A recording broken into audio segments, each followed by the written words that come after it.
Hello everyone, welcome to our channel Education Hotspot. So this video is for all those students who are confused कि आप लोग UPSC की preparation को किस तरीके से एमए सोशियोलॉजी के साथ लेके चल सकते हैं।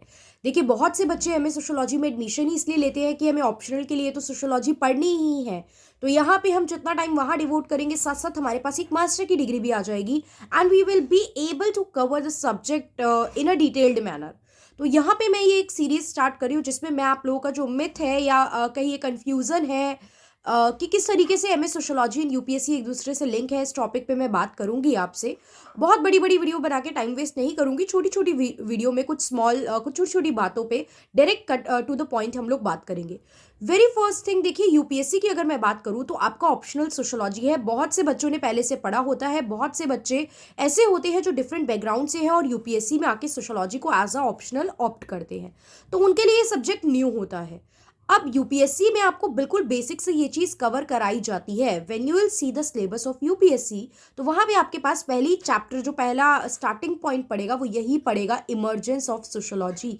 कि ये सोशियोलॉजी एज अ सब्जेक्ट जो आप पढ़ रहे हो ये आपके सामने कब और कैसे आया, उसके पीछे क्या बैकग्राउंड है, क्या स्टोरी है, राइट। और ये जो आप बाकी सब्जेक्ट है आपके, उससे किस तरीके से डिफरेंट मतलब किस तरीके से रिलेशन रखता है, क्या डिफरेंसेस एंड क्या सिमिलैरिटीज है। तो ये बिल्कुल बेसिक पॉइंट होता है किसी भी सब्जेक्ट की नॉलेज देने के लिए आपको, राइट। बट ये जो बेसिक नॉलेज है ये आपको मास्टर में थोड़ी मिलती है। ये चीज़ तो आपको ग्रेजुएशन में सिखाई जाती है, मास्टर में तो आपको उस चीज़ के ऊपर मास्टरी कराई जा रही है। मतलब आपको 2-4 स्टेप ऊपर लेके जाया जा रहा है लैडर पे। तो ये जो भी इंट्रोडक्शन वाला पार्ट होता है, जो बेसिक सोशियोलॉजी होती है, that is covered under the BA sociology part. तो जब भी आप पढ़ते हो यूपीएससी के लिए तो आपको बोला जाता है इग्नू बीए सोशियोलॉजी की कुछ बुक जैसे ईएसओ 11, 13 ये चीज़ फॉलो करने के लिए बोली जाती है। तो देखिए, मास्टर से direct connection I will not से, आप लोग भी पढ़ेंगे तो आप लोग ये बात जान पाएंगे कि मास्टर के सब्जेक्ट से बहुत ज़्यादा डायरेक्ट कनेक्शन नहीं है। यस, बट कुछ सब्जेक्ट हेल्प करेंगे। लाइक फर्स्ट ईयर में अगर मैं बात करूं, जो आपका सेकेंड एमएसओ 2 है, मतलब एक सब्जेक्ट है एमएसओ 2 सोशियोलॉजिकल थ्योरी, जिसमें आपका थ्योरी, डेटा कलेक्शन, रिसर्च, इन सब के बारे में आपको बताया जाता है। क्वांटिटेटिव, क्वालिटेटिव मेथड, ये सब कुछ पार्ट आपको डिटेल में एक्सप्लेन किए जाते हैं। सो ऑल दीज थिंग जो है ये सब आपका पार्ट है आपके सोशियोलॉजी ऑप्शनल में भी, यूपीएससी के पार्ट में भी। तो पूरी तरीके से एमए का सिलेबस आपका ऑप्शनल में है और डायरेक्ट एमए पढ़ लेने से आपका ऑप्शनल कवर हो जाएगा। तो guys, this is totally wrong, trust me, ऐसा बिल्कुल भी नहीं है। वो थोड़ा सा एक्स्ट्रा एफर्ट आपको एमए में लगाना ही पड़ेगा। MA is different thing, MA में चीज़ें अलग है एंड आपके ऑप्शनल में डिफरेंट है। तो ऑप्शनल में स्टेप बाय स्टेप आपको चीज़ें अलग से कवर करनी पड़ेंगी।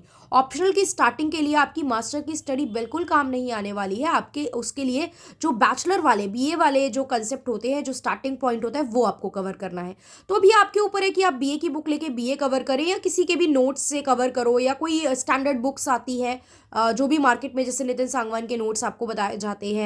हैरोलॉम्बस तो देखो मैं नहीं बोलूँगी, इनिशियल पर्सन कोई भी, मतलब जो बिगिनर है वो हैरोलॉम्बस से स्टार्ट करे, वरना एक कन्फ्यूज़न बैठ जाएगी। एक लाइक इतनी बल्कि बुक देख के थोड़ा सा मन में तो अपने आप ही आ जाएगा कि क्लैरिटी नहीं हो रही है, अंडरस्टैंडिंग नहीं आ रही है।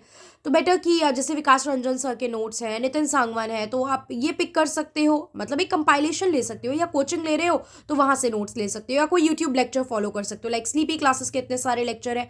अगेन मैं बोल रही हूँ, स्लीपी क्लासेस के लेक्चर भी जो बिगिनर है उनको बहुत ज़्यादा डिटेल में समझने में मुश्किल कर सकते हैं, लेकिन यहाँ जिनका थोड़ा बहुत बेसिक क्लियर है वो उनको अच्छे से समझ सकते हैं। एक फास्ट रीडिंग 11th की बुक की ले सकते हो। 11th की बुक में 2-3 थिंकर्स भी एक्सप्लेन किए गए हैं। 11th की बुक इज़ इंपॉर्टेंट, मतलब 11th की बुक को आप थोड़ा सा फास्ट रीडिंग के फॉर्मेट में करोगे तो वो आपके लिए हेल्प करेगी एक बेसिक अंडरस्टैंडिंग स्टैब्लिश करने में। तो ये यूपीएससी बिगिनर के रिगार्डिंग था, ठीक है। तो आई होप इस मतलब जो भी ये थोड़ी सी इन्फॉर्मेशन थी, इससे आपकी कोई हेल्प हुई हो। बाकी सिर्फ इतना ही नहीं है, और भी टाइम टू टाइम में कुछ और इंपॉर्टेंट टिप्स, कुछ और बातें आप लोगों से इस बारे में करती रहूंगी। बाकी जो भी आपके डाउट्स हैं आप मुझे कमेंट बॉक्स में मेंशन कर सकते हो। आई विल ट्राई कि मैं आपके डाउट्स को वीडियो फॉर्मेट में, ऑडियो फॉर्मेट में जैसे भी पॉसिबल है उन डाउट्स को लूँ और उन डाउट्स को क्लियर करूँ। यूपीएससी को लेके रहता है, यूजीसी नेट और यूपीएससी की प्रिपरेशन साथ साथ में हम कैसे कर सकते हैं, बिकॉज हम लोग प्लान करते हैं कि मास्टर कर लिया तो चलो नेट का exam they they, because UPSC की तो कोई गारंटी नहीं है। तो नेट को लेके चलते हैं, और इस साल तो नेट वाले स्टूडेंट के लिए एक अच्छा चांस भी है, बिकॉज नेट का एग्जाम आपका 3 बार होने वाला है। तो कैसे प्रिपेयर करके, ये गोल्डन चांस है आपके पास इस ईयर की, आप अब नेट मतलब सिक्योर कर सकते हो। तो ये सब बारे में बातें हम बैक टू बैक करते रहेंगे। बाकी जो भी डाउट है आप लोग के स्पेसिफिक इंडिविजुअल डाउट भी आप लोग मुझे मेंशन कर सकते हो।